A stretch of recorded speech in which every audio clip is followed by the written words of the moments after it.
ችን ሰምተዋል። ክርስቶስ ኢየሱስ መጽሐፍ ቅዱስ ላይ ቃል በቃል እኔ እግዚአብሔር ልጅ ነኝ ብሎ ይናገራል። ይሄንን ለምን አትቀበልም ከድር? ልጅና አባት ሁለቱንም ነው ወይስ አንዱን ብቻ? ልጅን ከተቀበልክ አባትን ትቀበላለህ ግዴታ ነው። ምክንያቱም ክርስቶስ ኢየሱስ ሁለት አይሆንም ታዲያ? አንድ ችግር የለውም፣ ወደ እሱ እንመጣለን። ክርስቶስ ኢየሱስ የአብ ዘላለማዊ ቃሉ ነው። ያ ቃሉን ደግሞ ልጅ እንለዋለን ማለት ነው። ፈጣሪ ከቃሉ ተነጥሎ ተለይቶ የነበረበት ጊዜ የለም። ፈጣሪ ከቃሉ ተለይቶ የነበረበት ጊዜ ካለ ዱዳ ነው ልንል ነው ማለት ነው። ስለዚህ እኛ ደግሞ ያንን ዘላለማዊ አካላዊ የሆነውን ቃሉን ነው ልጅ የምንለው ማለት ነው። ዕብራውያን ምዕራፍ 1 ከቁጥር 1 እስከ 3 እንደሚናገረው ማለት ነው። ያ ዓለማትን የፈጠረው ልጁ ማለትም ቃሉ እሱን ክርስቶስ ኢየሱስ በኋለኛው ዘመን በስጋ ተገለጠ ብለን እናምናለን። ስለዚህ አንተ መጽሐፍ ቅዱስ ቃል በቃል የሚለውን ትቀበላለህ ወይስ አትቀበልም? መሐመድ አሁን ብዙ ጊዜ ቃል በቃል መጽሐፍ ቅዱስ ላይ እስኪ እንደዚህ የሚል አምጡ ብላችሁ ስለምትጠይቁ ማለት ነው። እኔ አላልኩም፣ እነሱ ያው ለማዛባት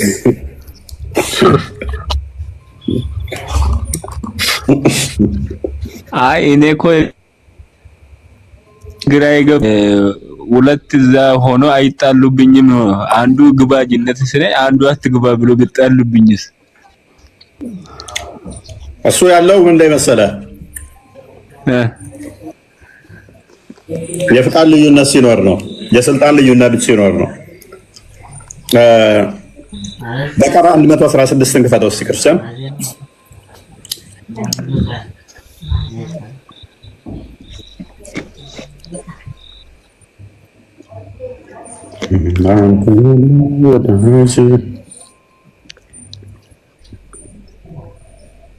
አላህ ልጅ አለው አሉ። ጥራት የተገባው አይደለም። በሰማያት በምድር ያለው የእርሱ ነው፣ ሁሉም ለእርሱ ታዛዥ ናቸው አለ። ልጅ ካለኝ አይታዘዘኝም ብሎ ያምናል አላህ። አሁን ይሄ ምንድነው? እሱ አላህ ልጅ የለውም። ፍራቸው ምንድነው? እሱ አንተ እንዳልከውን ይጣላሉ ነው። ምክንያቱም አንደኛው ይለዋል። ይሄ ሙስሊሞቹ ሎጂክ ነው። አንደኛው ላይ ፋይቲንግ ነው የምታወራው። አይልም አይልም እኮ አንድ በውስቲ ያለ ሁሉ የእርሱ ነው፣ ሁሉም ለእርሱ ታዛዦች ናቸው። ስለዚህ ልጅ ካለኝ አይታዘዘኝም ነው በተዘዋዋሪ 1935ን ክፈተው።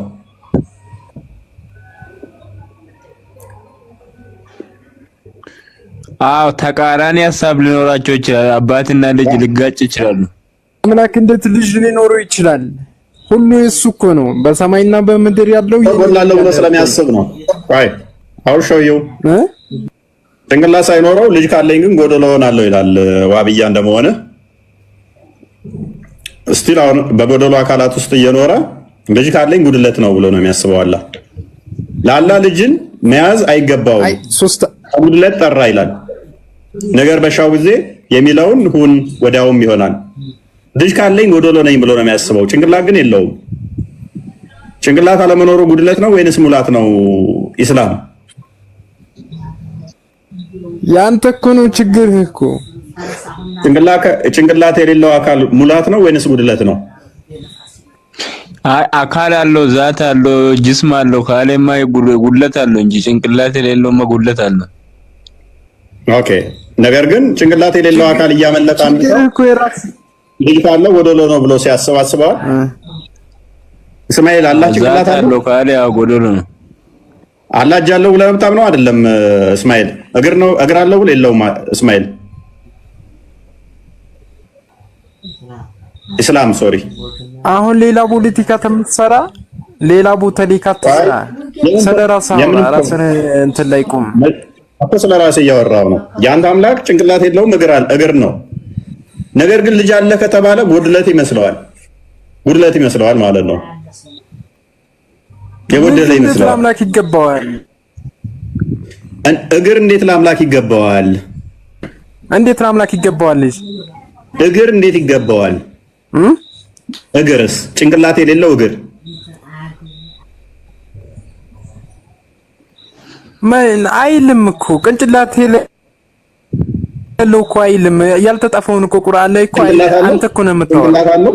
ጭንቅላት አለው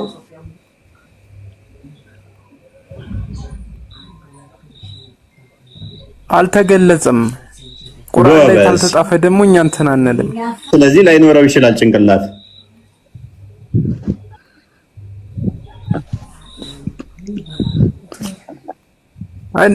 አንተ እኮ ሶስት አምላክ እኮ ነው የምታመልከው። አንድ ሺህ ምን አገናኘው ከቶፒኩ ጋር? ከጠየቅን ጋር ምን አገናኘው?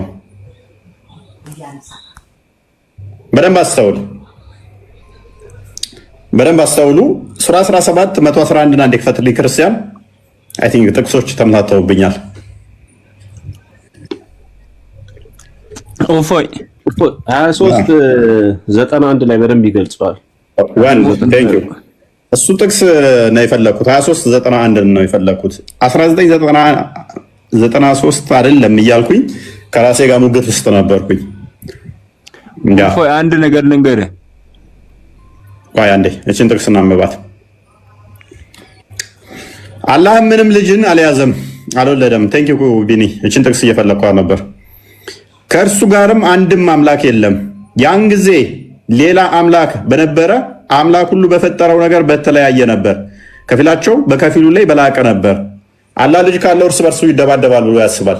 እኔ ነኝ የሚበልጠው እርስ በርሳቸው ማለት ነው። እኔ ነኝ የሚበልጠው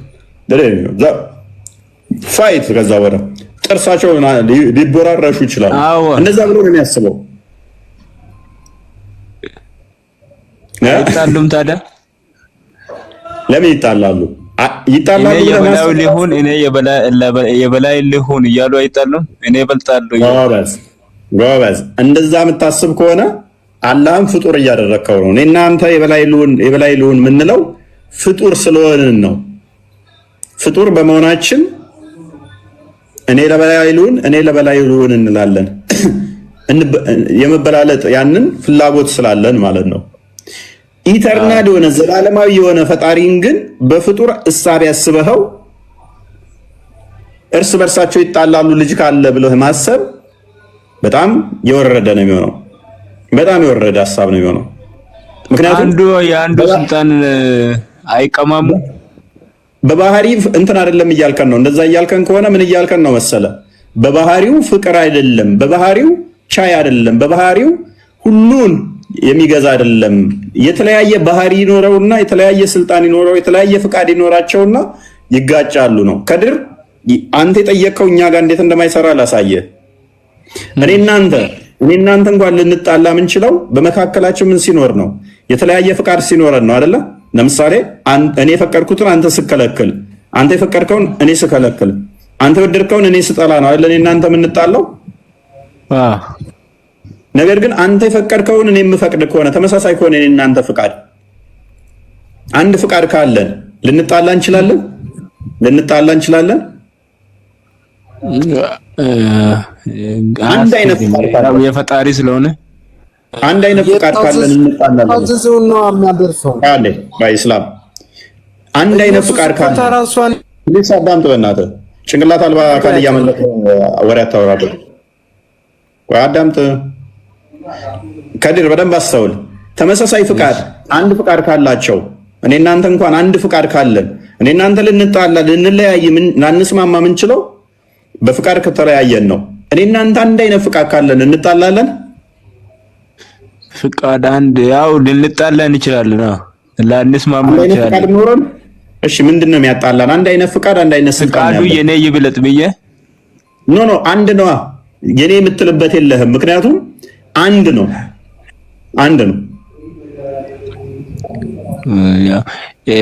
እኔ የምልህ ግን አሁን ያውኑ ልጅ ዛት አለው አላህ ካለ ሱራ ያ 8:30 ወደ ሙሴ ሲያወራ እንጨቱ ላይ ቆሞ ነው እንዴት አካሉን ግዝፈቱን እንዴት ተሸክሞ ነው ብለህ ጠይቅልኝ እስቲ። አሁን አካል አለው ካለ እሺ ትጠይቀዋለህ። የኛን አንዴ ልመልስላችሁ። እዚህ ጋር አላህ ልጅ ቢኖረው እርስ በርሱ ይጣላል ይላል። እኛ ጋር ይሄ በአካል ሶስት ብለን ስናምን አይጣሉም እንዴ እንደዚህ አይሆንም እንዴ የሚለው የፍቃድ የባህሪ ስልጣን ልዩነት ሲኖራቸው ነው በጣም ሊመጣ የሚችለው። አንድ ፍቃድ ብቻ አለችው ደግሞ የለም ብሏል። አዳምጥ እስኪ አንዲት ፍቃድ፣ አንዲት ስልጣን፣ አንዲት አገዛዝ ስላለ ዮሐንስ ወንጌል ምዕራፍ 16 ቁጥር 15 አንድ ክፈትልኝ።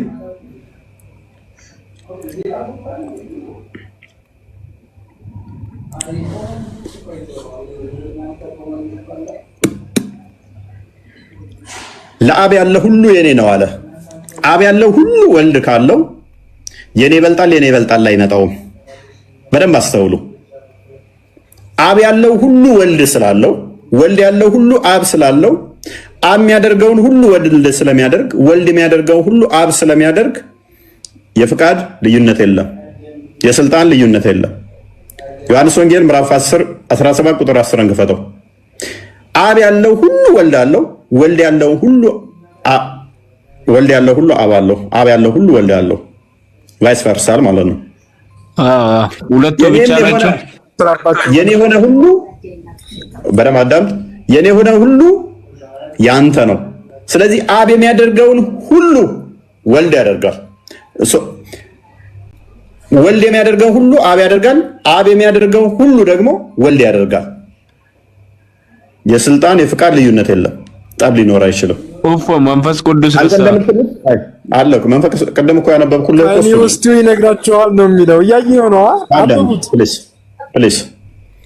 እኮ ከእርሱ ወስዶ ነገረ ማለት እሱ ስላለው መንፈስ ቅዱስ መጥቶ ደግሞ ይነግርሃል። መንፈስ ቅዱስ ደግሞ ከነሱ አይለይም ማለት ነው።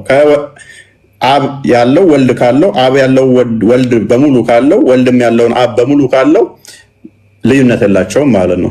መንፈስ ቅዱስ ደግሞ ያንን ሲነግርህ መንፈስ ቅዱስ የአብን የወልድንም ቢነግርህ አንዲት ፍቃድ፣ አንዲት ስልጣን ትሆናለች ማለት ነው። በሶስቱ መካከል የፍቃድ የስልጣን ልዩነት አይኖርም ማለት ነው። ሉክ የኔም የሆነ ሁሉ ያንተ ነው፣ ያንተውም የኔ ነው፣ እኔም ስለነሱ ከብሬያለሁ። ከዚህም በኋላ በዓለም አይደለሁም፣ እርሱም በዓለም አይደሉም፣ እኔም ወደ አንተ ምናምን እያለ ይቀጥላል። እኔስ ብዙም አይታየኝም። ስለዚህ አንዱ ያለውን አንዱ አለው። የፍቃድ የስልጣን ልዩነት ስለሌለ ጠብ አይመጣም። አማልክት የሚሆኑት የፍቃድ የስልጣን ልዩነት ሲኖር ነው። አንድ መለኮት አለ ብለን ነው የምናምነው። አንድ አምላክ አለ ብለን ነው የምናምነው። አሁን ወደ ቶፒኩ መልሰው አንድ አምላክ ኢስላም ይነግራቸዋል። ከአብ ውስጡ ነው የሚናገረው። ኢየሱስ ክርስቶስ ከአባቱ ውስጡ ነው። ጅማሮ አለው ማለት ነው። ይሄ ደግሞ ጅማሮ አለው ማለት ነው። ጅማሮ አለው ነው የሚለው። አሁን እዚህ ተረጋጋ። ከአብ ወስዶ ይነግራል። ይውሰዳ ይበላ፣ ምን ችግር አለው? የአብ ቃሉ እኮ ወልድ ነው። የአብ ቃሉ ራሱ እኮ ወልድ ነው። ራሱ ክርስቶስ እኮ ነው። የአብ ቃል ራሱ ክርስቶስ ነው። ከአብ ነግራችኋለሁ ቢል ምን ችግር አለው? ካለ የአብ ቃሉ ደግሞ ራሱ ወልድ ስለሆነ ማለት ነው። ራሱ አይናገርም ማለት ነው። እዚህ ጋር ክርስቲያን ራሱ መናገር አይበል። በእናትህ ተረጋጋ። ሱራ 8:30 ክፈት በለው እስቲ አንዴ። ሱራ 8:30 እሺ ክፈትለት። አይ 28:30 28:30 እፎይ። ወደዛ ከመሄዱ በፊት ግን ከድርንም ሆነ ሙስሊሞችን አንድ ትንሽ ጥያቄ ልጠይቃቸው። ከድር ይሰማል? አምላክ በባህሪው ቅዱስ ነው፣ ከኃጢአት ሁሉ የጎደለ ነው ብለህ ታምናለህ? ከኃጢአት እንዴት? ኃጢአት የሚባል ነገር እሱ ጋር አይደርስም፣ ወይም ከኃጢአት የጎደለ ማለት ኃጢአት አይሰራም ማለት ነው፣ ንጹህ ነው ብለህ ታምናለህ? እሺ፣ በውስጡ ምቀኝነት አለበት አምላክ? በባህሪው ምቀኛ ነው? በባህሪ እንዴት ምቀኝነት እንዴት ሊኖረው ይችላል? ስለዚህ የለበትም፣ ንጹህ ነው፣ ከዚህ የጸዳ ነው አይደል? አንተ ጋር እናወራም። ተውፊቅ ጋር ግባና አውራ። አንተ ጋር እናወራም። አንተ ቢኒ ዝም በል። እስላም አንዴ ቆይ፣ ትንሽ ደቂቃ ብቻ ጠይቄ ነው ፕሊስ። አትወጡ። አንተ ጋር እናወራም። አታወራም አንተ። ኦ መድኃኒዓለም፣ ምንድን ሆነ ነው? አታወራም። ታውቀኛለህ እንዴ? ምን አድርጌያለሁ? አታወራማ። አታወራማ። አውቃለሁ። አሁን ለታውሱ ቤት ገብተህ ነበር። አቤት በስመ አብ ወወልድ ወመንፈስ ቅዱስ። እሺ ለማንኛውም ከድር በአምላክ ውስጥ ምቀኝነት ከሌለ ሩጠህ ነው ሁሱ ቤት ገብተህ። ኧረ በእኔ ምን ሆኖ ነው? የልጅ አሟል እንዴ? በመድኃኒዓለም እሺ፣ እንዴት እንደሚያደርግ የጠራውን ኡስታዝ ተከታይ ከሆነ ከዚህ የተሻለ ጭንቅላት አይኖረው ጋይድ። ያ ለማንኛውም ከድር የምነግርህ ነገር ምን መሰለህ፣ አምላክ በውስጡ ቅናት ከሌለ፣ ምቀኝነት ከሌለ፣ ኩራት ከሌለ ልጅ ቢኖረው አይ ቅናተኝነትማ ቅናተኛ ነው እንጂ አምላክ ይቀናል እኮ አንተ እሱን ትተህ ሌላ ወደ ሌላ ቢታመልክ አምላክ ቅናተኛ ነው የምትለው? ቀና አምላክ ነው እንጂ ቅናተኛ አምላክ አይደለም። ቀናይ ነው። አይቀናም አምላክ ይቀናል እኮ የእናንተ በምንድን ነው የሚቀናው? አሁን ለምሳሌ እሱን አለማምለክ ትተህ ስትሄድ ይቀናል አንተ። አይ በባህሪው አይደለም። ይሄማ እኮ ኃጢአት ስለሆነ ነው። በኃጢአት ይቆጣል ማለት ነው። ቀናይ ማለት እኮ በኃጢአት ይቆጣል ማለት ነው እንጂ እኮ በባህሪው በውስጡ ግን ቅናት አለው እያለ አይደለም። በባህሪውማ የለውም ግን በእንትን በሰው ልጆች ሊቀና ይችላል። እምነት በሰው ልጆች ኃጢአት ቆይ ስሜት የለውም አላልኩም። በሰው ልጆች ኃጢአት እግዚአብሔር ሊቆጣ ይችላል፣ ሊቀና ይችላል። በባህሪው ግን በቅድስና ይቀናም እግዚአብሔር። ለምሳሌ በቅዱሳን ይቀናል። በቅዱሳን እነሱ ከኔ እኩል ይሆናሉ ብሎ ይቀናል? አይቀናም። እኔ እየጠየቅኩ ያሉት እሱን ነው። ልጅ ቢኖረው ልጅ መቼም ልጁ ኃጢአተኛ አይደለም አይደለ? ስለዚህ በልጁ የሚቀና ከሆነ ልክ እንደ ሰው ባህሪ ነው እያልከው ነው አይደለ? ከድር ስለዚህ አምላክ ልጅ የለውም እንጂ ልጅ ቢኖረው ኖሮ ቅድም እየተነበበልህና በእነሱ መካከል ቅናት ይኖራል፣ አንዱ በአንዱ ይበላለጣል ብሎ አላህ ከተናገረ አላህ በባህሪው በቅዱሳን በሆነው በልጁ እንኳን ይቀናል ማለት ነው። እንደዛ ነው። ስለዚህ በአምላክነቱ አይደራደርም። ስለዚህ አላህ ፍጹም አይደለም ማለት ነው። በባህሪው ፍጹም አይደለም፣ በቅድስና ነገር ሁሉ ይቀናል ማለት ነው አይደል? በአምላክነቱ አይደራደርም። በአምላክነቱ ይደራደራል አይደለም እያልኩ አንዴ ቆይ አንዴ ይቻላል። እሺ አንዴ መላእክቶችን ታውቃቸዋለህ አይደለ? መላእክቶች በተሰጣቸው ስልጣን ይቀናናሉ። እነሱማ ስልጣን አግኝቶ ነው እኮ እነሱ ተሰጥቷቸው ነው እንጂ ኖሯቸው አይደለም። መጀመሪያ በባህሪያቸው ይቀናናሉ። በባህሪያቸው በተሰጣቸው ስልጣን ይቀናናሉ። አንዱ ባንዱ ይቀናል። ስለተሰጣቸውማ በተሰጣቸው መልክ ይቀበላሉ። ገባኝ። አንዱ ባንዱ ይቀናሉ ወይ? በተሰጣቸውም ቢሆንም በባህሪያቸው ቅናት አለባቸው ወይ ነው እያልኩ ያሉት።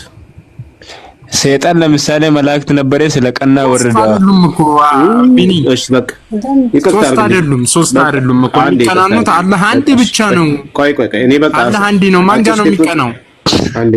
አንዴ አጭር ስቴትመንት ላስቀምጥ። በቃ እየገባችሁ አይደለም ቢኒ? ያ አልገባቸውም። ምን አጭር ስቴትመንት ላስቀምጥና ወደ ውይይቱ ይመለስ። ባይዘዌ አምላክ በባህሪው ውስጡ የለበትም ቅናት። በቅዱሳን አይቀናም፣ በቅድስና አይቀናም። ስለዚህ ልጅ ቢኖረው ልጁ የሱ ቅዱስ ስለሆነ በልጁ አይቀናም። እንኳን አምላክና መላእክት እንኳን እርስ በርሳቸው መቀናናት የለባቸውም በባህሪያቸው። ስለዚህ አላህ በውስጤም ቅናት አለብኝ ልጄ አምላክ ቢሆን ኖሮ በእኔና በልጄ መካከል መገፋፋት ይኖራል ብሎ ማሰቡ በባህሪው ቅዱስ አይደለም ማለት ነው። በባህሪው ቅዱስ ካልሆነ ደግሞ አምላክ ሊሆን ስለማይችል ማለት ነው። እንዲህ ብሎ የሚያስበው የፍጡር ባህሪ ነው። አውጣ ማስረጃ በመድኃኒዓለም ይልሽ ቀጥሎ። በቃሽ ወደ ቶፒኩ ክርስቲያን፣ ወደ ቶፒኩ መልስ። ክርስቲያን ኦኬ፣ ከፍቼ ላለሁ ከድር ምንድነው? እስቲ አንብቦ አይታይ። እሺ አላህ እሺ አይ ቲንክ በወጣትም ጊዜ ከሸለቆ ቀኝ ዳርቻ ከዛፊቱ በኩል በተባረከችው ስፍራ ውስጥ ሙሳ ሆይ እኔ የዓለማት ጌታ እኔ አላህ ነኝ በማለት ተጣራ ይላል። ከዛፊቱ ላይ ማለት ነው። እሺ አካል ካለው እዛ እንትኑ አትሰበርም እንዴት ተቀምጦባት ነው እንጠይቆ ይልጅ ማን ኢስላም ነው? ጅስም ካለው እስቲ ከፍቶ ያወራው ኢስላም ያው መልሱልኝ። እሺ ምን ላይ እንዴት ቆሞባት ነው ወይስ እንዴት ነው ያወራ? ጅስም ካለው እዛ ላይ እንዴት ነው ያወራ?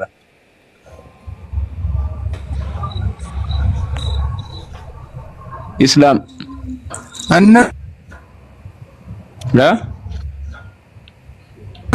እነሱ ራሱ ያንብብ አንብቧል እኮ ምን እዛ ላይ ቆሞ ነበር እንዴት ነበር እያልኩህ ነው። እሱም አንብቧል እኮ ዛፉ ላይ ነበር እንዴ? ቂያማ ቀን ነው የቂያማ ቀን ነው። እረውቀት የቂያማ ቀን ነው። ከሙሳ ጋር ያወሩት የቂያማ ቀን ነው። እውቀት ሞልቶ ሲፈስ ይሄ ነው አሁን እኛን ሲሰድብ የነበረው እኮ ማንም ሚውት አላደረገ። ማንም ምን አወርተ ምን አውቀ ከሙሳ ጋር ያወራው የቂያማ ቀን ነው ብለህ ያልክ ሰውዬ አንተ ማን ነው ሚውት የሚያደርገ? አሁን ሚውት አደረጋችሁኝ እንዳትል። ማንም ሚውት አላደረገ። ሚውትም አይደለም። አውራ መልስ። ያው ቆይቶ ሚውት አድርጋችሁኛል ይላል። ሚውት አይደለም ግን ለምን ሚውት አደረክ? አንሳ። እኔ እጄ ሌላ ቦታ ነው ያለው። ምን ልትሆን ነው ሚውት ያደረከው? አንሳው ማይክል። ይኸው አንሳ። ማንም ሚውት አደረገ? አንተ አሁን ማለት ነው። ያውን እኛ ሙስሊም ተሰብስበ ከምትል ቆይ ልናገራ፣ እኔም ልናገር። አንተም እዚህ ጋር ቤትክ ስለሆነ ተራውን ይጨርስ። ሚውት አድርጊ። በቃ ጣልቃ እንዳገባ ኢስላም አቅምህን እንዲካወቅ ደግመህ ጣልቃ እንዳገባ ሚውት አድርገህ ጸጥ ብለህ ተማር። ውጣ በዛችሁ ሽብርክ ብለህ ወደ ቶፒኩ መልሰው ክርስቲያን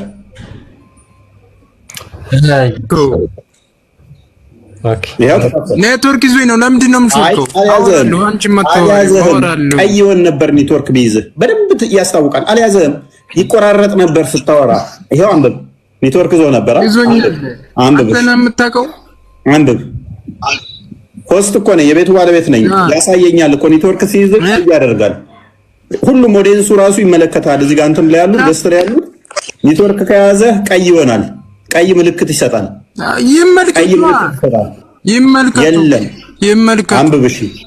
አንብብ። መልስለት በቀድር በቃ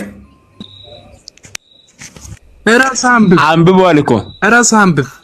አላህ የት ሆኖ ነው ሙሳን ያወራ እያልኩ እኮ ነው። አንተ ምን አገባህ? እራሱ ይጠይቅ እንጂ አንተ ምንድን ነህ? አንተ ሲቀጥል በሙስሊም ስም አንተ ከዲር ማለት ነው። አሁን አንተ ሙስሊም ነህ፣ ስም ከዲር ነው የሚባለው እንጂ ሙስሊም የት ነበር? ምን ላይ? የእንጨቱ ላይ ነበረ።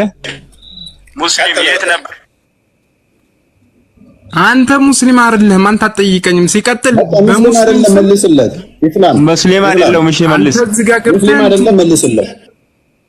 ሙስሊም አይደለም መልስለት። ሌላ ፖለቲካ ልትሰራ ፖለቲካ መልስለት። ሙስሊም አይደለም። ስለ እምነትህ ምን አገባ አንተ? መልስ።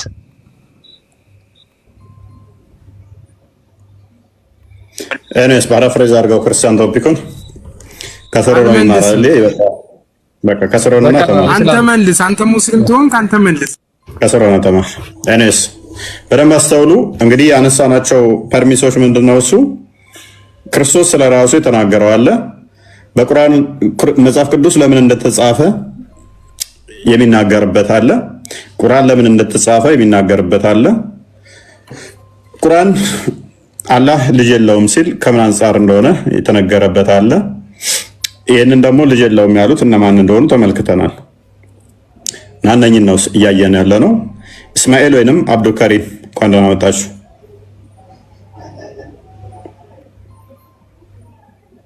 እስማኤል ወይንም አብዱልከሪም ሙስሊሞች ከሆናችሁ ማይካችሁን አንሱ።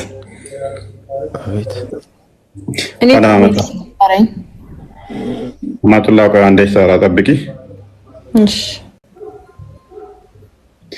ኦኬ አብዱ ማንኛው ነበር ያነሳው?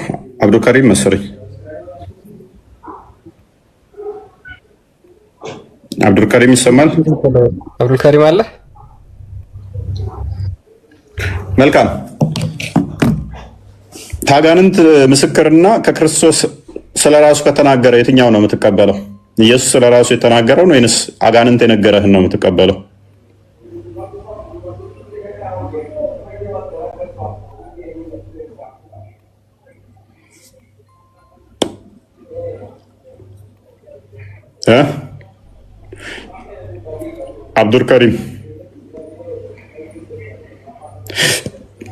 አብዱልከሪም አጋንንት ከተናገረውና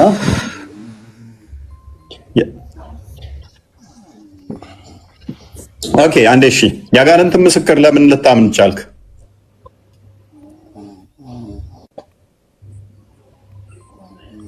ክርስቶስ ስለራሱ ሲናገር እኔ የአብ ልጅ ነኝ አለ። አብም ደግሞ ልጄ ነው አለ። ሐዋርያቶች እንዳለ እርሱ የአብ ልጅ ነው ብለው መሰከሩ። እውነት ብላችኋል፣ ትክክል ነው፣ እኔ የአብ ልጅ ነኝ አለ። የመጣሁትን በስጋ የአጋንንትን ትምህርት ላፈርስ ነው አለ። ከ600 ዓመት በኋላ ደግሞ አጋንንቶች ያንን ትምህርት የተሳሳተ ትምህርት ለሙሐመድ እዛው መጡ። ክርስቶስ የአብ ልጅ አይደለም ብለው ሲሉ ወይንም ደግሞ እናንተ እንደምታምኑት አላህ የአላህ ልጅ አይደለም ብላችሁ እንድታምኑ አጋንንቶች ሲናገሩ ለምን ነው የምታምኑት? ክርስቶስ ስለራሱ ተናግሮ ደቀ መዛሙርቱ ጴጥሮስ፣ ዮሐንስ፣ ማቴዎስ፣ ማርቆስ፣ ሉቃስ የአብ ልጅ ነው ብለው ሲመሰክሩ ያዩትን፣ የሰሙትን፣ የነኩትን፣ የዳሰሱትን ይህንን ሲጽፉ አንቀበልም ብላችሁ ክርስቶስ ስለራሱ እኔ የአብ ልጅ ነኝ ያለውን አልቀበልም ብላችሁ አብ ራሱ ቀጥታ የመወደው ልጄ እሱን ስሙ ብሎ ነው አንተን አንሰማም ብላችሁ አጋንንትን እንደምን ነው የሰማችሁት?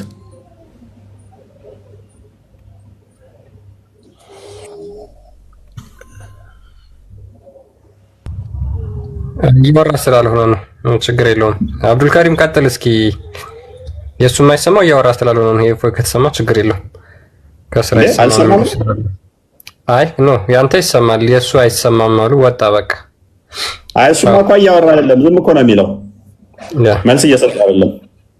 ያ አመቱላ ይሄንን አሁን እፎ እየጠየቀውን ጥያቄ መልሽ። እኔ ጥያቄ ነበረኝ ካስተናገዳችሁ። አመቱላ ጥያቄው መልሽ። ይቀድም አንድ ሁለቴ መተሽ ጠይቀሻል፣ ላስታውሽሻለሁ። አንተ ነው የጠየቀኝ እኮ አይደለም? ያልጠየቅኩ አይደለም ነው የሆነች ነው። አዎ ግን አንተ ነው የጠየቀኝ። ምን ጠየቅኩሽ? የጠየቀኝማ ነብዩ ሰለላም በምን ምሳሌ ናቸው በየትኛው ቁርአናዊ ምናምን የሚለውን አውርተን ነበር የሆነ ጊዜ። ምሳሌ አይደል ነው አላስታውስም። በምን ምሳሌ ናቸው ብዬ ምንድነው አርአያነታቸው ምናምን በሚል አውርተን ነበር እና ቁርአን ላይ ስለሳቸው ያወራውን ነገር ምናምን ብለኸኝ አውርተን ነበር። ኦኬ አይ ዶንት ኖ ረስቻለሁ። የተወሰነ ነገር ብቻ ጠይቀከኝ ነበረ ሙሉውን ባላስታውሰውም እና አክቹሊ አሁን ባነሳችሁት ነጥብ ላይ ነው ጥያቄ። ቅድም ስለ ኢየሱስ እውነተኛ አምላክ ነው የሚል አመቱ ላይ ያጋንንትን ምስክርነት ተቀበያለሽ አንቺ?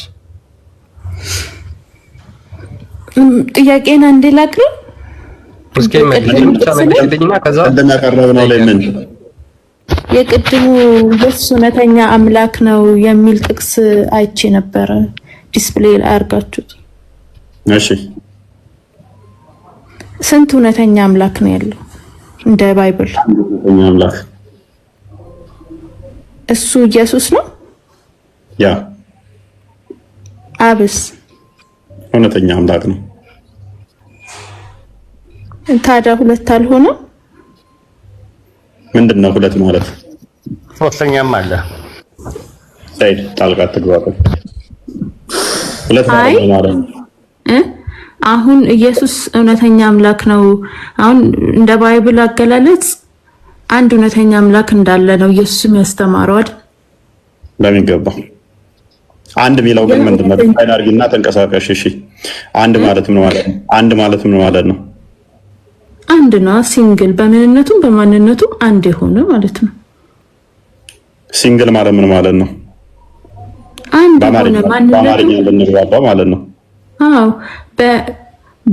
በአምላክነቱ አምላክ ነው አይደል? ማንነቱም ምንነቱም አምላክ ነው። ኦኬ ማንነቱም ምንነቱም ማውን ዲፋይን አድርጊና ተንቀሳቀሽ። እሺ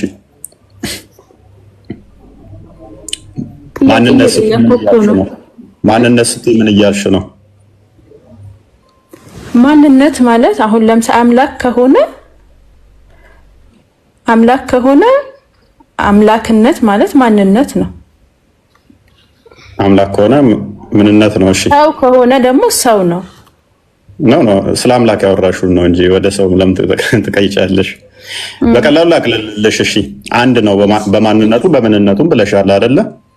አዎ እኔ አሁን ጥያቄ የሆነብኝ የማንነትና የምንነት ጥያቄ ሳይሆን እውነተኛ አምላክ የተባለው እንደ ባይብል ማን ነው ነው? ኦኬ በቃ እሱን ነገር ያ እውነተኛ አምላክ የሚባለው ዮሐንስ ወንጌል ምዕራፍ 17 ቁጥር 3 ላይ አብ እውነተኛ አምላክ ብቻ ተብሎ ተገልጿል። ሐሰተኛ ጣዖት አምላኪ ናቸው። ጣዖት አምልኮ ለምሳሌ ሌላው ከእርሱ ጋር የሚመጣ ስለሌለ፣ ያ ማለት ግን እውነተኛ አምላክ አንተ ብቻ ተብሎ ሲባል በደንብ አስተዊ፣ ከቃሉ የተለየ ማለት አይደለም። በደንብ አስተዊ፣ ከባህሪ ህይወቱ የተለየ ማለት አይደለም። እውነተኛ አምላክ አንተ ብቻ ተብሎ ሲባል ለምሳሌ ለአብ ሲነገር ቃል የሌለው ማለት አይደለም፣ ቃሉን የሚያካትት ነው። ጣዖትን ኤክስክሉድ የሚያደርግ ነው። ጣዖትን የሚያስወግድ ነው። እውነተኛ አምላክ ብቻ ሲባል እውነተኛ አምላክ ነህ ሲባል ከቃሉ ጋር ነው እንጂ ቃል የሌለው ነጠላ አብ ስንል አብ ባልንበት ስለ ባህሪው አላወራሁም እኮ እፎይ። የምን ባህሪ? ለምሳሌ አብ ማለት ምን ማለት? አይ አሁን እኔ አሁን እውነተኛ አምላክ ሲባል ከቃሉ የተለየ ነው የሚል እምነት የለኝም። አካላት እኮ እየነገርኩሽ ነው። እኔም እምነት የለኝም። አይ ሚስ አንደርስታንድ እንዳታደርገኝ ብዬ ነው። አላደረኩሽም። ቃሉ የተለየ ነው እኮ የሚል እምነት የለኝም። ጎበዝ እንደዛ ከሌለሽ በደንብ አስተውይ። ኢየሱስን ነው እኛ በስጋ ሲመጣ ያንን ቃሉን ያበን ቃል አሁን በደንብ ገብቶሻል ማለት ነው። ስለዚህ እውነተኛ አምላክ ኢየሱስ ሰው ነው። አንተ ጅል ጣልቃ ትግባ አንተ። ስለዚህ አብን እውነተኛ በእናትህ ጣልቃ ትግባ አትወርደው በቃ። ስለዚህ በደንብ አስተውይ። አብ እውነተኛ አምላክ ተብሎ ሲባል ያለ ቃሉ እንዳልሆነ ገብቶሻል። እዛ ላይ ተተግባባን። ቃሉን ነው ኢየሱስ በስጋ ሲመጣ ኢየሱስ ብለን የምንጠራው። የባህሪ ህይወቱን ነው የአብን የባህሪ ህይወት ነው መንፈስ ቅዱስ ብለን የምንጠራው። ስለዚህ አብ እውነተኛ አምላክ ሲባል ያለ ቃሉ ያለ ህይወቱ አይደለም። ስለዚህ ለቃሉም እውነተኛ አምላክ ተብሎ ይነገራል ማለት ነው። ለባህሪ ህይወቱም እውነተኛ አምላክ ተብሎ ይነገራል ማለት ነው። ለአብ የተነገረው ለወልድ ይነገራል ማለት ነው። ምክንያቱም በአካል ሶስት ብለን ስለምናምንኛ። ምክንያቱም አሁን ለምሳሌ አንቺ አላህ እጁ እውነተኛ አምላክ አይደለም ብለሽ ታምኛለሽ ብዬ አላስብም። ጭንቅላቱን ነጣጥለን አንልም። አላህ እውነተኛ አምላክ ከሱ ውጪ ሌላ አምላክ እንደሌለ እናምናለን። እንደዛ ነው።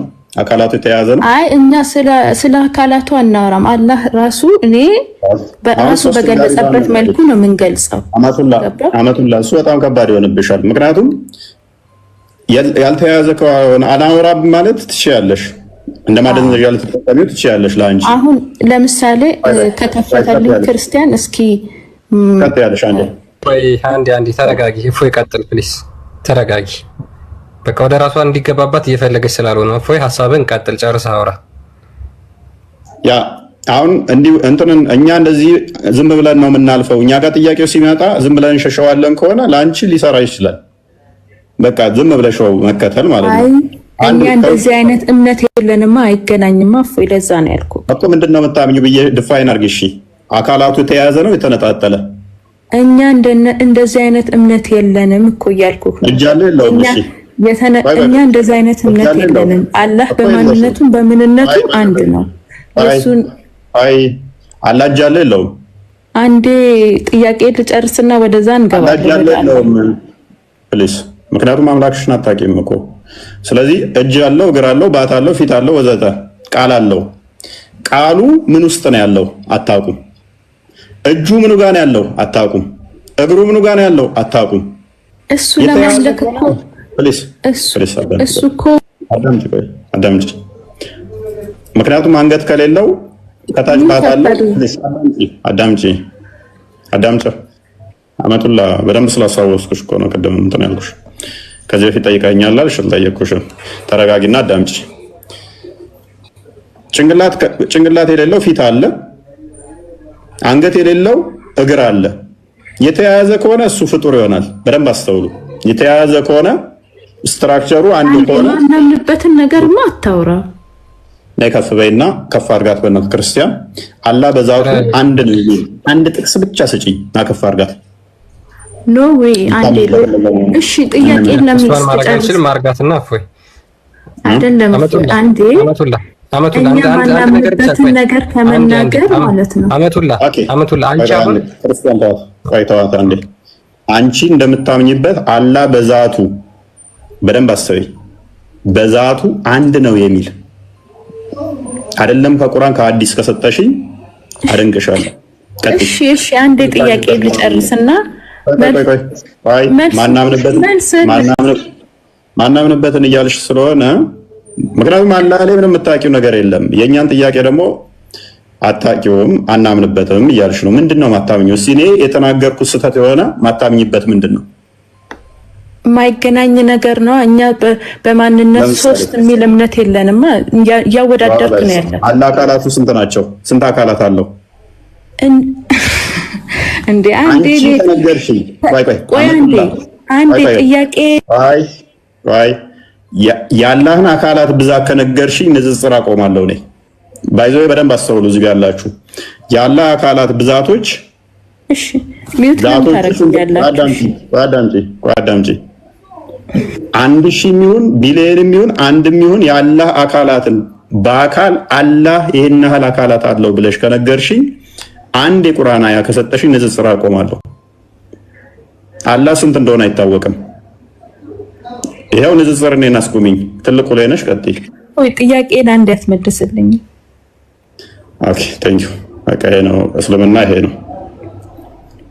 ኤኒዌይስ በደንብ አስተውሉ። እኛ ጥያቄና እሱ እኮ አይገናኝም እኮ። በቃ እንደዚህ አይነት ድድብናማ አይጠናወትሽ እህታችን። አላህ ስንት እንደሆነ ቆጥረሽ ነኝ። በመጀመሪያ እኛ አምላክ በባህሪ ሉክ እንደኛ አካላቱ የተሰካከ ሆነ የተገጣጠመ ሆኖ አንድ የምትለዋን ኮንሰፕት ዘና እንመጣ በኩነት ወይንም ኦንቶሎጂካሊ አብ ልብ ብለን እናምናለን፣ ቃል ልጁ ብለን እናምናለን፣ ያ የባህሪ ህይወቱን ደግሞ መንፈስ ቅዱስ ብለን እናምናለን። ሶስት አካል ስንል ከዚህ ነው። አንድ ፍቃድ፣ አንዲት ስልጣን፣ አንዲት አገዛዝ አለች ብለን እናምናለን። የእናንተን ይሄ ቦዲ ስትራክቸር ያለውን ቁጥር እኔ አንድ እባላለሁ፣ አላህም አንድ ይባላል። እጅ አለኝ እኔ፣ አላህም እጅ አለው። እጆቹ የተገጣጠሙ ጭንቅላት ግን የሌለው አንገት የሌለው እግር ብቻ ያለው እሱን አይምሯችሁ ውስጥ እዛችሁ መጣችሁ ስንት ነው አትበሉ። እግሩ እዛ ጋ ነው፣ ጭንቅላቱ እዛ ጋ ነው፣ ፊቱ እዛ ጋ ነው፣ አይኑ እዛ ጋ ነው። ቃሉ ምን ውስጥ ነው ያለው አታውቁትም። ስንት አካላቶች አሉት? አንድ። ምኑ ነው አንድ? እንደኔ ደምራችሁ ቆጥራችሁት ከሆነ ጉድ። እንደኔ ደምራችሁ እንደዚህ ድምሩ የአካላት ስብስብ ጭንቅላት የሌለው አንገት የሌለው ወገብ የሌለው ታፋ የሌለው ብልት ይኑረው አይኑረው ማይታወቅ እሱን ደምራችሁ አንድ ካላችሁት እናመሰግናለን። የአብ የባህሪ ቃሉ፣ የአብ የባህሪ ክንዱ፣ የአብ የባህሪ እጁ ወልድ ብለን እንጠራለን። የአብ የባህሪ ህይወቱን መንፈስ ቅዱስ ብለን እንጠራለን። እኛ በጣም ኢዚ፣ በጣም ሲምፕል፣ የእኛን ለመረዳት ምንም አይከብድ እና እንደዛ ነው። ወደ ቶፒኩ መልሰው አላህን ቆጥራችሁ መሰማት ያደርኩት ያ በነገራችን ላይ ልጅቷ አንድ ደቂቃ አላህ ላይ ማውራት አትችልም። በቃ ተጭነውባቸው የመጡ ጥያቄ ያለ ክርስትና ላይ እሱን ነው አይምሯቸውን ሚሞራይዝ አድርገው የሚመጡት። አላህ ላይስ አንድ የሚያውቁት ነገር የለም። እርግጠኛ ሆኜ የምነግርህ እፎይ አሁን 3 ደቂቃ ወሬ ብትላት ስላለህ አታወራ። 3 ደቂቃ ማለት ነው። በአንድ ደቂቃ ግን 1000 ጥያቄ ጠይቂ ብትላት ትጠይቃለች። ለምን? የሚያጨማልቁት ይሄን ስለሆነ ማለት ነው። ስለዚህ አላህ ላይ ማውራት የምትችል ከሆነ አሁን መግባት ትችላለች። የጠየቃት ጥያቄ ላይ እፎይ ማለት ነው። ስፔሻሊ ርዕሳችን ላይ ማውራት የምትችል ከሆነ መግባት ትችላለች። ስለዚህ የተጫነባችሁን ብቻ አራግፋችሁ ለመሄድ አይደለም ሙስሊሞች። እንደ ጋሪ ፈረስ እንደ አህያ የተጫነባችሁን አራግፋችሁ ለመሄድ አትምጡ። ኦኬ፣ ለማገናዘብ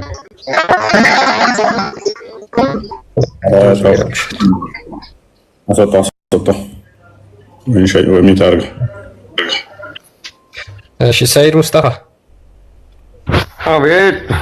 ሴት በሌለበት ልታወራ ነው። ሴት በሌለበት ልታወራ ነው። ቀጥል። እንዴት ነህ? እንዴት ነህ? ሰላም ነው አለን። እንደተላ ለምን አሰልምም? እንደ ስለምን አሰልምም? ተድላ ሰለመ እኔ ደደብ አይደለሁም። ነብይ የሚከተሉት ደደቦች ስለሆኑ ሳሂህ ቡኻሪ 1913 ላይ ተከታዮቼ መሀይም ናቸው ስላለ እኔ መሀይም ስላልሆንኩ አልከተለውም። ግባ ቶፒኩ ላይ የክርስቶስ ምስክርነት ደደብ ቅላ ስላለ እኮ ነው። አዳምጥ።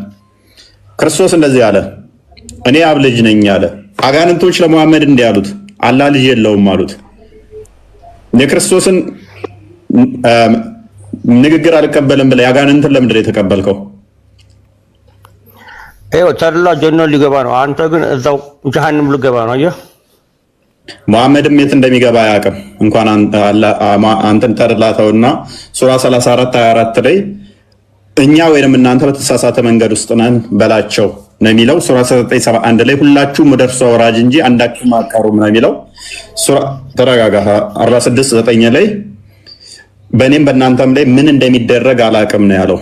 ነብይህ ማያውቀውን አንተ ከሌ ገነት ይገባል ካልክ እናመሰግናለን። ስለዚህ ሩቁን አዋቂ አላህ ብቻ ነው ቢልም እኔ አውቃለሁ እያልክ ነው፣ እናመሰግናለን። አንተ አላህ ነህ ማለት ነው። አሁን ቶፒኩ ላይ ግባ። እንኳን እኔና ቡኻሪ 48 ላይ አላህ ራሱ ገሃነም መሙያ ነው። አላህ ገሃነም ይሙላ እንጂ እኔ ለምን ገሃነም እገባለሁ? ቡኻሪ 48 ገሃነም ፊትን እየተቀባህ ነው ብለህ ቦታ ግባ። ቶፒኩ ላይ ግባ። አትጩ ሰይድ ሙስጠፋ ፊትን አትቀባ። ባውደር ሰይድ ሙስጠፋ ነብይን መስየህ መጽሐፉ ላይ አውራ። ይሄን ማስጠል ፊት ሰይድ ቶፒኩ ላይ ግባ። ጥርስ ሳቁስ ሳቅ ነብይን መስላለሁ። አልስቅም። እሱም እንደኔ ሸራፋ ነው። ትከተለኛለህ። ከዛ በኋላ እውነትም የትክክለኛ ነብይ አንተ ነብይን መስላለህ።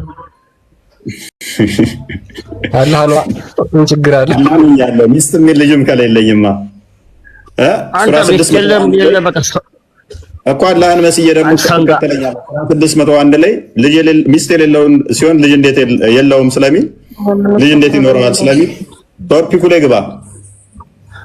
አንተ ሰንጋ ነህ እኮ ሰንጋ ነህ እና አርደ ልብ ላይ ነው በቂያ ማለት የሚታረደውም እንትን መስየህ ቶፒኩ ላይ ግባ። ምናርድ ብናገኝ አሁን ነው ረድ ብናደርግህ አንተን ቁርጡቢ ቮሊዩም 85 ላይ አርደህ መብላት እንድትችል ሰውን እንኳን አርደህ መብላት እንደምትችል ካፊርና ክርስቲያን ስለሚፈቅድልህ አሁን ቶፒኩ ላይ ግባ። አታገኘኝም።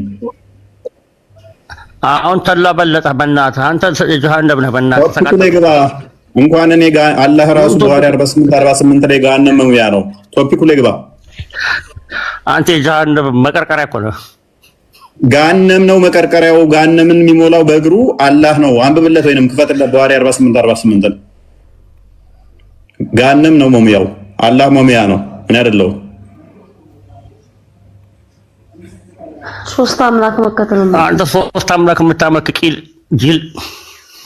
አላህ እኮ ስንት እንደሆነ አታውቀውም። ጭንቅላት የሌለው አንገት የሌለው እጁ ሶስት እጅ ያለው ሁለት ቀኝ እጅ አንድ ግራ እጅ ሶስት እጅ ያለው ጭንቅላት አልባ እያመለከ ኢየሱስ ጌታ አይደለሁም እያለ ጌታ ነህ ትላለህ። ከብት እኮ ነው። Look, the people will be thrown into the hellfire and it will say, are there any more to come? Till Allah puts his foot please over it. And it will say, ቃቲ enough. ሰዎች ወደ ገሃነም ይወረወራሉ። እስከ መቼ ድረስ? አላህ እግሩን ገሃነም ላይ በገሃነም ውስጥ እስኪጭን ድረስ። አላህ እግሩን ገሃነም ላይ ሲጭንባት ቃቲ በቃኝ ትላለች። ገሃነም መሙያ ነው ያንተ አምላክ። አሁን 48 ላይ ማለ አንተ ኢየሱስ ሞተ ትላለህ እንዴ? ፈጣሪ ሞተ። ቶፒኩ ላይ ግባ። ይሄ ሰውዬ በኢየሱስ እስኪ ሰይድ ሙስጠፋ ለመጨረሻ ጊዜ ነው ላናግረው። ሰይድ መስለም አለበት። ቆይ አንዴ ሰይድ አንዴ የአጋንንት ምስክርነት ትቀበላለህ ወይስ አትቀበልም? እስኪ እዚህ ላይ አውራ። እስኪ ይሄ ቁርአን ነው የጋኔኖች ምዕራፍ ከፍቼልሃለሁ። እስኪ ይሄን ቅራልኝ እስኪ አንዴ ይሄንን በዜማ አረና ሳታቀሩ እንደምኛቀርተናል መጀመሪያ እኮ ቅራልኝ ድገመው እስኪ የጋኔኖች ምዕራፍ ጋኔኖች መሐመድ አረቄ የሚጠጣ ሰው እፎይ አረቄ እየጠጣ ፓውደር እየተቀባ እየመጣ ፊቱ ራሱ አሪፍ ፊት እኮ ነው። ይሄን አውራ ስለ ግለሰብ አታውራ ሰይድ። መጽሐፍ ላይ ቁርአን ተከፍቶ ስለ ግለሰብ አታውራ። ቀጥል፣ አንብብ ይሄን ነው። በል እናንተ ጋር ሰው አይማርም። እንዴት ይማራል ሰው? እናንተ ጋር አንብብ፣ ችግር የለውም። እያነበብክ አስተምረን። ጋኔኖቹ ሙሐመድ ምንድን ነው? አራኛው ዑለማዎች አሉ እነ ሁሱ አሉ። እንትናን እፎይን ያርበደበደ ሁሱ ብርብድ አድርጎት ይሄ ሰውዬ በጤናው ነው። ፊቴ ላይ በጣም ብሏልና ፊቱ ላይ ፓውደር ይቀባል። ፊቱ እንዲህ ነው ምናምን ነገር ምንድን ነው እሱ? አር ከሆነም ልልሰው ጁስ መስሎ ልጠጣው ነው እንዴ? ሱናን አቢ ዳውድ 67 ላይ ሰገራ የገባበትን እንደ ጁስ ጠጡት ስለሚል ማለት ነው። ታጠቡበት፣ ተጉመጥመጡበት ስለሚል። ሱናን አናሳይ 327 ላይ ደግሞ ነብይ ሰገራ እንትን በተባለበት ስለሚጠጣ ፊቴ ላይ ታዲያ አር ከመሰለ ልልሰው ነው እንደ ነብይ እሱ ስለፈቀደው ብታጠብም ትጠጣዋለህ ማለት ነው። እጣቤ እንደ ጁስ ትጉመጠመጠዋለህ። ቶፒኩ ላይ ገቡ።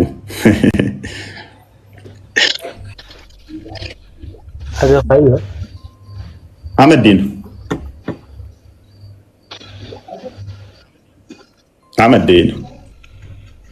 ቶፒኩ ዛሬ ከባድ ነበር ማለት ነው። የክርስቶስ አምላክነትን በግልጽ የሚያሳይ ነው። በቃ በግልጽ ልክዱት በማችሉት ሁኔታ የክርስቶስ አምላክነት ፍንትው ብሎ የሚታይበት ራሱ ስለ ራሱ እኔ የአብ ልጅ ነኝ ብሎ ተናግሮ አብ ስለሱ የአብ ልጅ ነው ብሎ የመጣው የአጋንንትን ስራ ሊያፈርስ መሆኑን በስጋ መገለጡ የአብ ልጅ የአጋንንትን ስራ ማፍረሻ ለማፍረስ ከሆነ ስለዚህ አጋንንት መጥተው ከዚህ 600 ዓመት በኋላ የአብ ልጅ አይደለም ቢሉን ኖ አልሐምዱሊላህ ጋና መጣ አልሐምዱሊላህ ይቀጥል።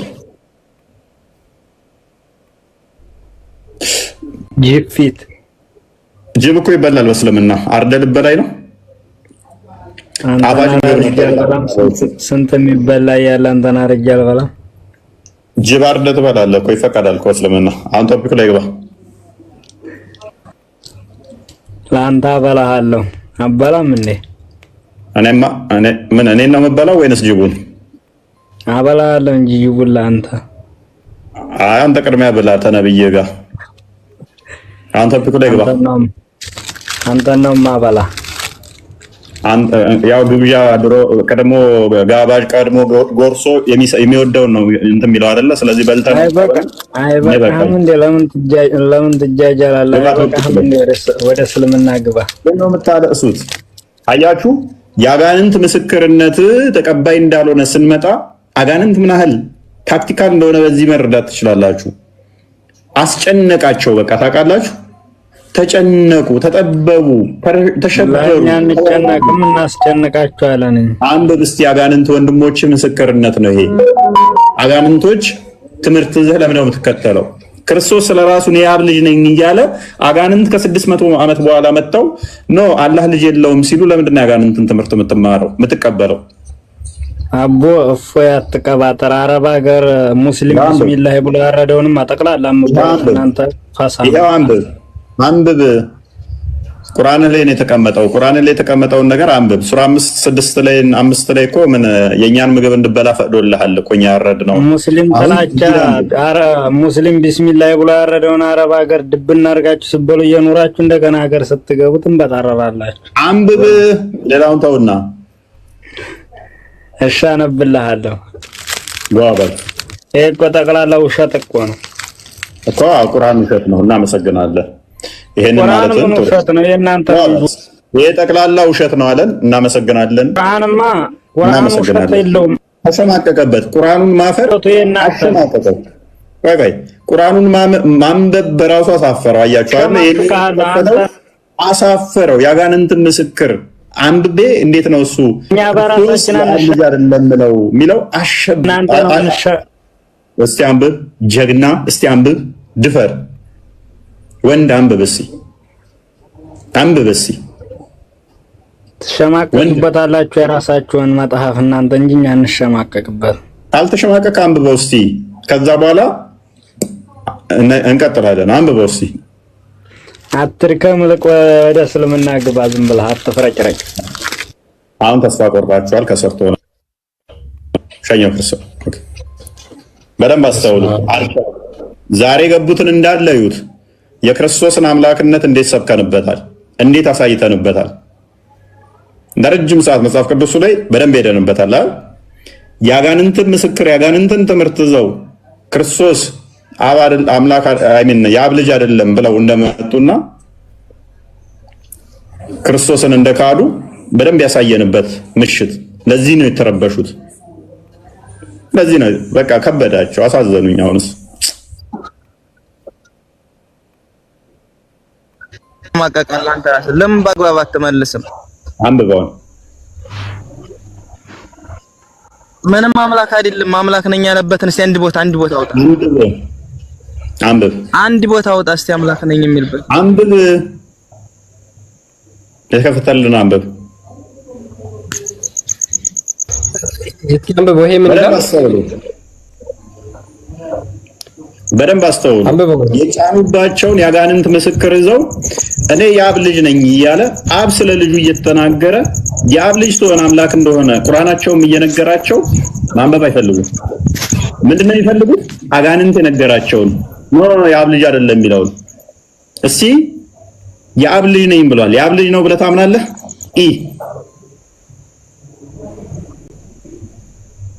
እስቲ ቁርአንን አንብብ። እስቲ እዚህ ጋር አላህ ልጅ የለውም ብሎ የነገረህ ማን ነው? ክርስቶስ ራሱን የአብ ልጅ ነኝ እያለ ኖ አልቀበልም። ለምን? አጋንንቶች አንተ ልጅ አይደለህም ብለዋል። ክርስቶስ ስለራሱ የተናገረውን አልቀበልም ብሎ አጋንንት የነገረኝን ነው የምቀበለው ይላል። አሁን ይመጣና እስቲ አምላክ ነኝ ያለበትን ሸይጣን ይላል። አላህ ምን እንዳንተ መሐይም ሆኖ ነው? ሱራ 43:81 ላይ ምክንያቱም ማለት ለምን ይነካል? ደስ ብሎ የሚመሰክረው እኮ ነው። ያ አምላክ እኮ ነው ደስ ብሎ የሚመሰክርለት። የአብ ልጅ መሆኑን ደማጋግሜ እኮ አሳየው እኮ። የእናንተ ንፍጥ ጭንቅላት ግን ሊረዳ ስለማይችል አሁን አንብብ እስኪ። አጋንንት የተናገሩትን ሰምተህ ለምንድን ነው አጋንንት አንብብ። ኢቅራ። በዚህ መጠን ሰው መደደብ ይችላል ለካ እናንተ። ገረም ነው፣ ድንቅ ነው፣ ይገርማል። ታነባለህ? አመር አቤት። ሙስሊም ነህ? በደንብ መልካም። ክርስቶስ እኔ የአብ ልጅ ነኝ ይላል። የአብ ልጅ እንደሆነ ይናገራል። አንተ ግን ይሄንን ትቀበላለህ? የእግዚአብሔር ልጅ ነው የፈጣሪ ልጅ ነው ብለህ ታምናለህ? ወይንስ አጋንንት ኖ እርሱ ያላ ልጅ አይደለም ያሉትን ያጋንንትን ትምህርት ነው የምትቀበለው? ምን ኢየሱስ የአብ ልጅ መሆኑን መናገሩን ነው የምትቀበለው? ወይንስ አጋንንቶች አላህ ልጅ የለውም ያሉትን ነው የምትቀበለው?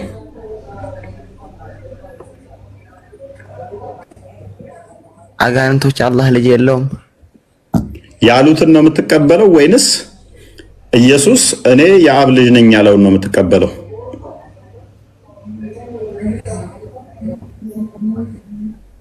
የአላህ ማያ ጥያቄ ነው። ግልጽ ነው።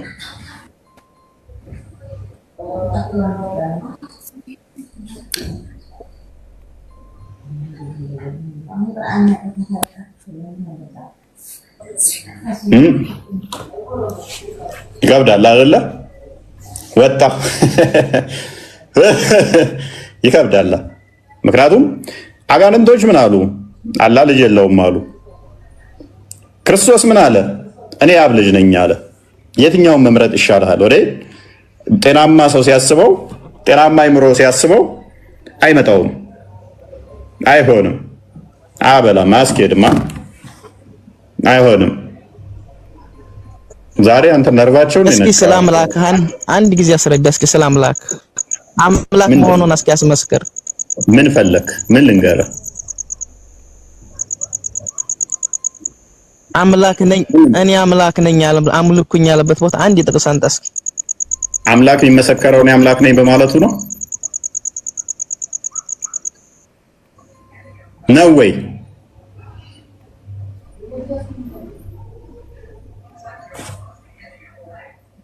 እነኚህ ሰዎች እንደ ዳሪ ከተባቸው ነብይ እኮ ነው ሲያስተምር እንጂ ነበረው ማመልከውን አምልኩ እንጂ ሲል የነበረው እኔን አይደለም አምልኩኝ ያለው። በቃ አዳምጣው።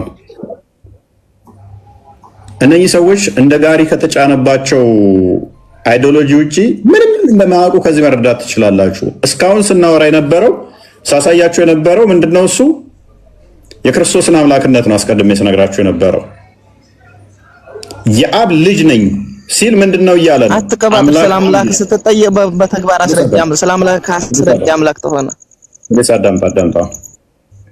የአብ ልጅ ሲባል ምን እያለ ነው? አምላክ ነው እያለ ነው። ከባህሪ የተገኘ ከእርሱ ባህሪ የተገኘ እስከሆነ ድረስ ማለት ነው። ከእርሱ የተካከለ አንዲት ስልጣን፣ አንዲት ፍቃድ፣ አንዲት አገዛዝ ያለች ስለሆነ የእርሱ የባህሪ ልጁ ስለሆነ ዓለማትን የፈጠረ ስለሆነ ፈጣሪ ነው እያልን ነው። እርሱም ምን አለና አባቴ ይሰራል እኔም እሰራለሁ አለ። አባቴ እስከዛሬ ይሰራል እኔም እሰራለሁ። በሰንበት የሰንበት ጌታዋ፣ የሰንበት አዛዧ፣ የሰንበት ፈጣሪዋ በሰንበት የሚያዝባት እርሱ ነውና እንዴ በሰንበት ትሰራለህ ሲሉት አባቴ ይሰራል እኔም እስከዛሬ እሰራለሁ አላቸው። ዮሐንስ ወንጌል ምዕራፍ 5 ከቁጥር 16 እስከ 18። አይሁዶች በጊዜው ገብቷቸዋል አምላክ ነኝ እያላቸው እንደሆነ። ማን ይሉታል የሰው ልጅ ብሎ ሲጠይቃቸው አንዳንዱ ዮሐንስ፣ አንዳንዱ ጴጥሮስ፣ አንዳንዱ ዮሐንስ፣ አንዳንዱ ኤርሚያስ፣ አንዳንዱ ኤልያስ የት ነው አውጣው? እኔ አምላክ ነኝ አምልኩኝ ያለበትን አውጣና ፕሊስ አዳምጥ እባክህ። ያንተ እንዳም የሆነ ጥያቄን ያዘው ኪስህ ከተተ። ያንተ መስፈርት እኮ እኛ ጋር ይሰራው ያንተ ደደብ የሆነ ጥያቄ እኛ ጋር ይሰራው። በደንብ አዳምጥ፣ በደንብ አስተውል። ፈርዖን ቁርአንህ ላይ አምላክ ነኝ ስላላላት የትም ማንጣት አትችልም። አዳምጣ። ፈርዖን ቁርአንህ ላይ እኔ አምላክ ነኝ አምልኩኝ ብሏል። አምላክ ነው ማለት ነው። ዲስ ዱድ እንደዛ ነው የሚረዳው። አንድ አካል እኔ አምላክ ነኝ ስላለ አምላክ ነው ማለት አይደለም። እኛ ምንድነው የምናምነው? ክርስቶስ በስጋ የተገለጠ ሕያው አምላክ ነው ብለን ነው የምናምነው። አላህ አንድ ቀንም ተንፍሶ አያውቅም። አምላክ ነኝ ብሎም አያውቅም። ዲስ ዱድ ከፍ አድርጌ ላሳያችሁ እንዴት ኢምሌት እንደማደርገው፣ የሱ ሎጂክ እንዴት እንደማይሰራ ላሳያችሁ።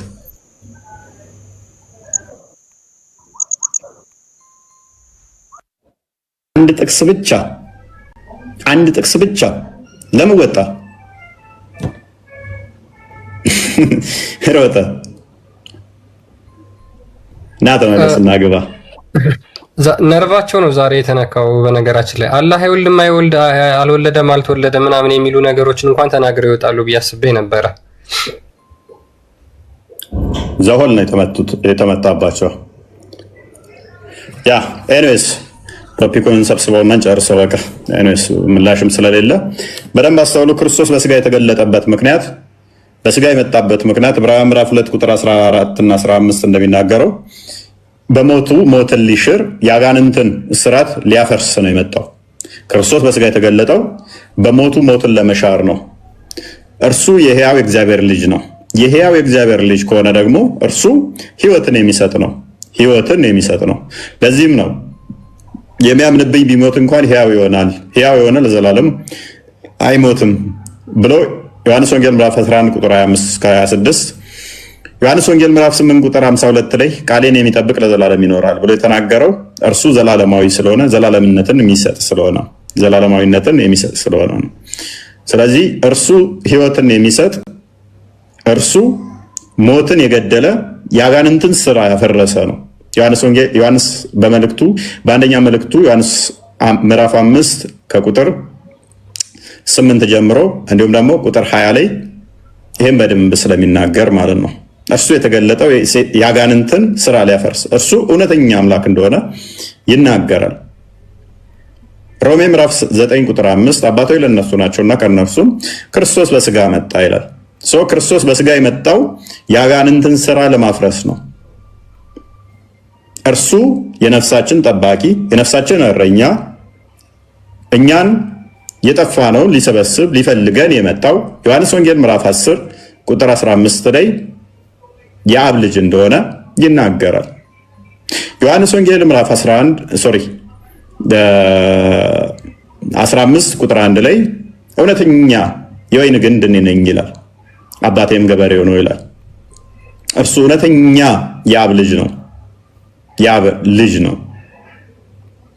እርሱ የነፍሳችን ጠባቂ ነው። የነፍሳችን እረኛ ነው። እርሱ በደንብ አስተውሉ፣ የዘላለም ሕይወትን እናገኝ ዘንድ በስጋ የተገለጠ ነው።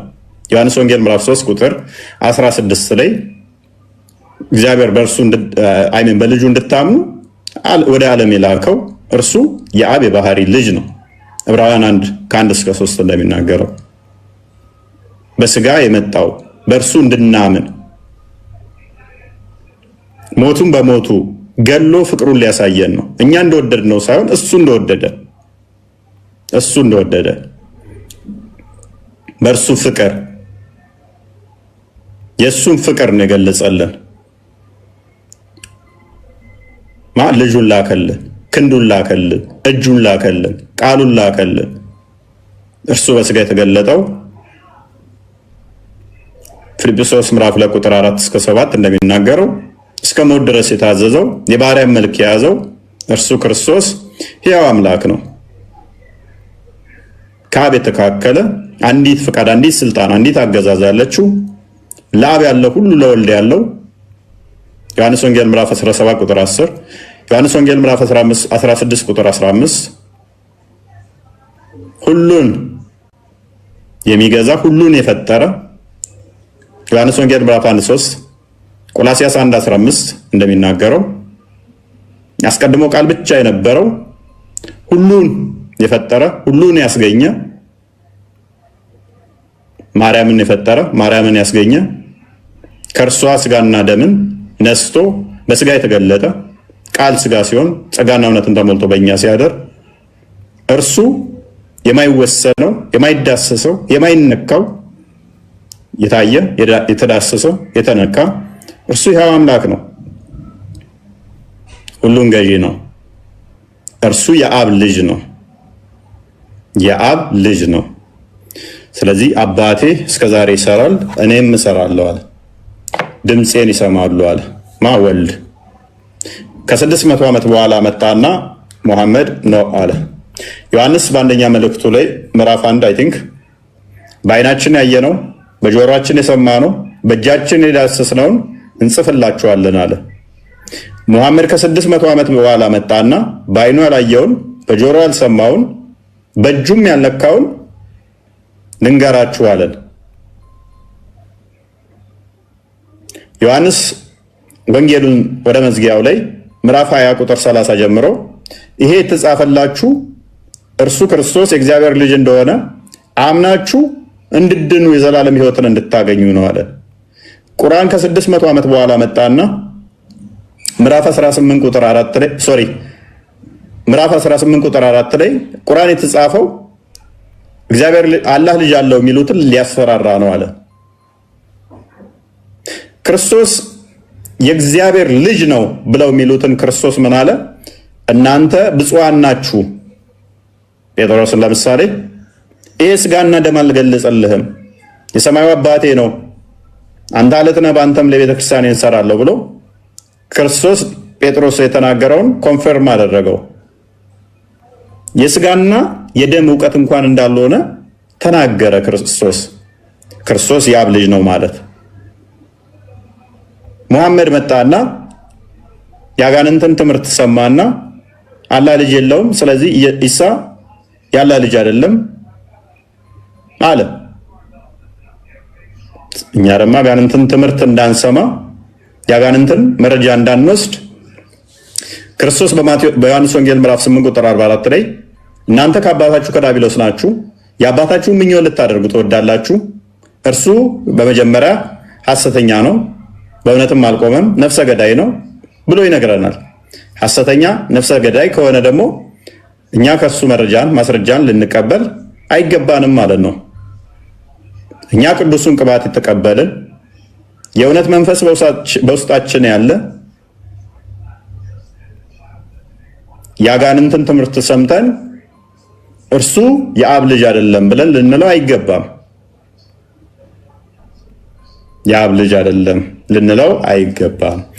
እርሱ እውነተኛ አምላክ በስጋ የመጣ በስጋ የተገለጠ ነው። እርሱ ከማርያም የተወለደው የአብ ልጅ ነው እና እናመሰግናለን። ለዛሬ በቂ ነው። ያ ቴንክ ዩ ፎር ዛሬ በጣም ኮንክሪት የሆነ ትምህርት ነው በነገራችን ላይ የተማርነው። በጣም ኮንክሪት ለክርስትናውም መሰረት የሆነ ትምህርት፣ እስልምናውም ደግሞ ሙሉ ለሙሉ የክርስትና ተቃዋሚ ሆኖ እንደመጣ እንደተነሳ የሚያሳይ ማለትም የክርስቶስ ኢየሱስ ተቃዋሚ ነው። ምክንያቱም አብና ወልድን የሚክድ እሱ የክርስቶስ ተቃዋሚ እንደሆነ መጽሐፍ ቅዱስ ስለሚናገር ማለት ነው። ስለዚህ አባትና ልጅን አብንና ወልድን የሚቃወም እሱ የክርስቶስ ተቃዋሚ ነው፣ አንቲ ክራይስት ነው። ስለዚህ እስልምና ደግሞ ይሄንን ነው ተቃውሞ የተነሳው በምን በአጋንንቶች ምስክርነት ማለት ነውና ሐዋርያው ጴጥሮስ በሁለተኛ የጴጥሮስ መልእክቱ ምዕራፍ 1 ቁጥር 16 ጀምሮ የእርሱን ግርማ አይተን እንጂ በብልሃት የተፈጠረውን ተረት ሳንከተል የጌታችን የኢየሱስ ክርስቶስ መምጣትን አስታወቅናችሁ አለ። በምን የተፈጠረውን? በብልሃት የተፈጠረ ተረት አይደለም ሐዋርያቶች የያዙት የነበረው ትምህርት፣ ይልቁንም ከእርሱ ጋር የነበረው ሆነው እነዛን ነገሮች ሁሉ ተምረዋል፣ አይተዋል። ከገናናው ክብር በእርሱም ደስ የሚለኝ የምወደው ልጄ ይህ ነው የሚል ያ ድምፅ በመጣለት ጊዜ ከእግዚአብሔር አብ ክብርና ምስጋናን ተቀብሏል። እኛም በቅዱሱ ተራራ ከእርሱ ጋር ሳለን ይህ ድምፅ ከሰማይ ሲወርድ ሰማን ብሎ ይናገራል ሐዋርያው ጴጥሮስ ማለት ነው። ክርስቶስ ኢየሱስ እግዚአብሔር አብ በእርሱ ደስ የሚለኝ የምወደው ልጄ ይህ ነው ብሎ በመሰከረ ጊዜ ሐዋርያቶች እንኳን ይህንን ሰምተዋል። ይህንን ምስክርነት ተቀብለው አጽንተው ለኛ ደግሞ አስረክበውናል ማለት ነው። መሐመድ ከ600 ዓመት በኋላ መጣና ምን አለ? አጋንንቶች እኮ አላህ ልጅ የለውም አሉኝ ብሎ ተነሳ ማለት ነው። ለአጋንንቱ ምስክሩ ደግሞ ማን ሆነ ማለት ነው? ዛፍ። ሙስሊሞች የሚበጃችሁን መምረጥ ትችላላችሁ። የዛው ሁለተኛ ጴጥሮስ ምዕራፍ 2 ላይ ከቁጥር 1 ጀምሮ ምን ይላል? ነገር ግን ሐሰተኞች ነቢያቶች ደግሞ በሕዝቡ መካከል ነበሩ፣ እንዲሁም በመካከላችሁ ደግሞ ሐሰተኞች አስተማሪዎች ይሆናሉ። ሉክ ቀድሞም ሐሰተኞች ነቢያቶች ነበሩ፣ በኋላም ደግሞ አሁንም ደግሞ አሉ፣ በኋላም ደግሞ ሐሰተኛ አስተማሪዎችና ነቢያቶች ይነሳሉ ብሎ ተናገረ። ይሄው የነዚህ ሐዋርያቶቻችን ትንቢት ተፈጽሞ መሐመድ በ6ኛው ክፍለ ዘመን ሐሰተኛ ትምህርቱን የአጋንንት ትምህርቱን ይዞ ተነስተዋል ማለት ነው። የአጋንንቱን ትምህርት ይዞ ተነስቷል።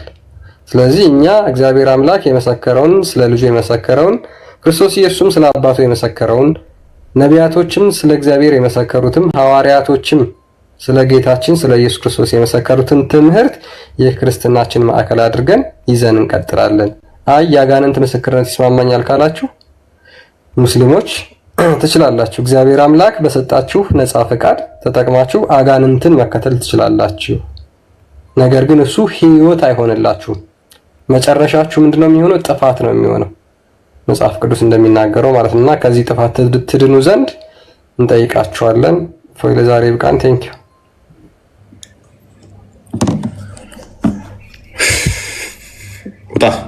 ውጣ ከቤት